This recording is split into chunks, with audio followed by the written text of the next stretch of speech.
Ardy Larong right after Tubid made a triple. And now, itong Pure Foods bench, because that happened in front of the Pure Foods bench, lahat po sila nakatayo at lahat nakatitig dito kay JJ Helterbrand. We're obviously going to see a replay of that later on. That's on the weak side right there.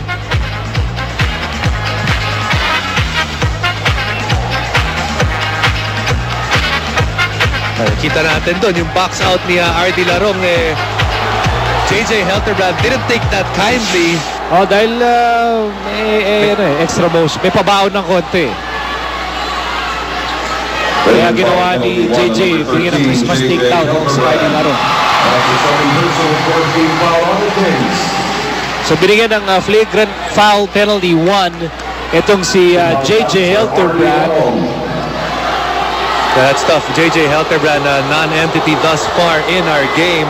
Still scoreless. Para dito kay JJ Helterbrand, he only has 1 assist and 2 rebounds. On the other side, kanina nakita natin, nakashoot na to si Ronald Tubid. So key guys, para sa Barangay Ginebra, ay nawawala pa rin. Kulang na kulang pa rin ang contribution nila. Well, make no mistake about it, hindi po to Christmas Day excursion for both teams. They are here and they mean business. They're here to win on Christmas Day. Hey, these two teams, they probably still feel bad dahil alam nila na kagabi, gusto ko sana hintayin yung Pasko pero may laro kami. Hindi ko pwede magpuyat. Ikaw ang may kasalanan, Pure Foods. Ikaw ang may kasalanan, Ginebra. So they are taking it out on each other. And to be taking it out on Ardy Larong. Pagsak na naman si Ardy Larong doon. At tuloy ang ating laro rito with 5:20 remaining in the second quarter. Helterbrand on the move. Helterbrand is fouled. With a dizzying, dribbling display, trying to get rid of Ardy Larong's defense.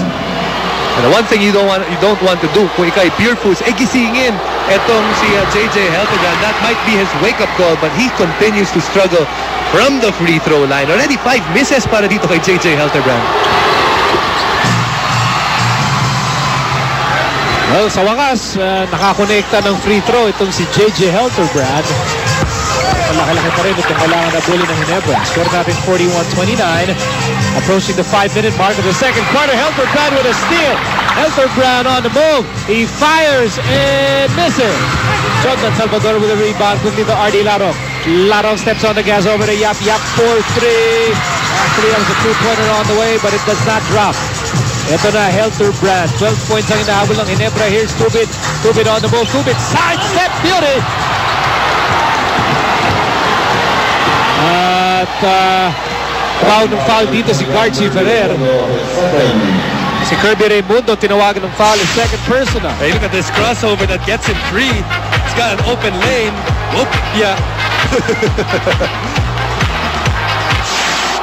May have been the angle of the referee. Yun, big break para kay Ronald Tubid. Clearly napitawan niya yung bola sa pagkakataon na yun. Nevertheless, tinawagan ng foul si Kirby Raimundo is second. Paul Artadi is back in the ball game para palitan si J.R. Aquino. Second free throw for Ronald Tubid.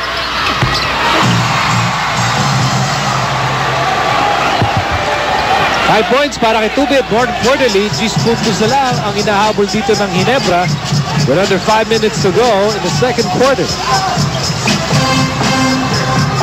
Here's Raimundo against Rivas. Yap, nice fake.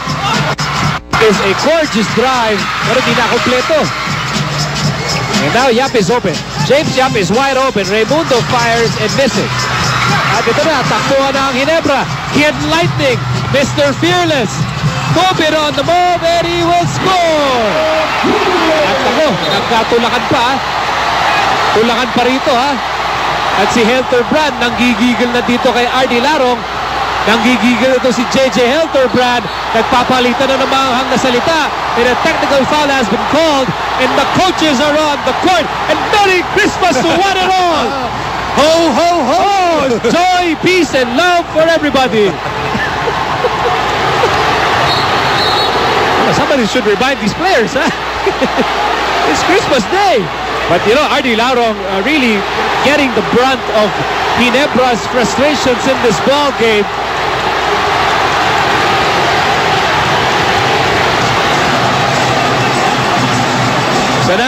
both teams have to be separated here. Because right after that basket by Ronald Tubit, nagkabuhol itong si Tubit at si Larong at doon na nagsimula ang Kris Kringle sa pagitan ng dalawang koponan. You know, credit these three guys for taking them apart. Ito, dito nagsimula yun. You look at RD Larong. There's RD Larong. In the bottom of the screen. Ayan, nagkabuhol sila ni Ronald Tubit. Nothing really there, you know. Parang konting box out lang. Kaya ito, nagkakaturuan na. Dahil kanina pa nila pinag-iinitan ito si RD Larong. Right, here's probably a better angle. Look under the basket. RD Larong and Ronald Tubit. Ang pakaramdam ni Ronald Tubit, pananaw, sabi ni Roger Rivas, ikaw ang may sala. Technical foul on number 13, J.J. Hildebrand. Technical foul on number 20, R.D. Larong for verbal altercation. Technical foul on Barangay Ginebra head coach Chong Michigo. Technical foul on Pure Foods head coach Ryan Benuelo for entering the court. Okay, ang daming giveaway nun Pero sa huli, exchange gift lang. just to recap, the technical foul, Kris Kringle, binigyan po ng technical foul si J.J. Hildebrand dahil sumugod siya dun sa eksena. RD Larong was also given a technical foul, and then Ginebra head coach Jong Wichigo was given a technical foul. Hindi naman nagpahuli si Coach Ryan Gregorio. Siya rin ay binigyan ng technical foul. It is truly the season of giving. At ngayon, meron tayong caucus. May conference tayo dyan. And as you can see, nakatalikod sa atin yan si Carchi Ferrer, no? Referee number 11. Yan ang ating Chief Justice. Alam mo, yan talaga problema, amigo. Pag tapos na gawin ni Santa Claus yung listahan niya. Wala na silang pakialam who's naughty and nice. Lahat naughty na. Oo. Meron pa akong 365 days to go eh. Mababawi ko pa yan. Kasama pala dun sa sako ni Santa yung mga technical foul at flagrant foul. Okay, action continues in what has been a hostile Christmas Day showdown with 4 minutes remaining in the second quarter. Bola na kay James Yap. You know, lost in all of that is that Barangay Ginebra is really making headway into this lead of Pure Foods down to 8, and they seem to be gaining momentum as this second quarter is going to a close. You know, kabisado ni Artadi all the tendencies of his former teammates. Right here, kanina, nakuha na niya na doon ang offensive foul. Isa pa ulit. You know, that pesky defense by Paul Artadi really was the one that was able to get that foul mula kay Peter Jude Simon. Meantime, here's Artadi on offense. Handoff, Hildebrand. No.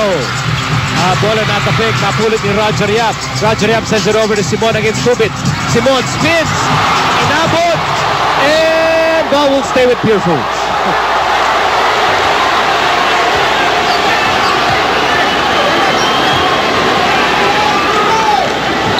Three and 36 remaining in the second quarter. Lots of time to shoot para sa Pure Foods. Time to weather this Ginebra storm. Ito na, Raimundo on the move. He was fouled.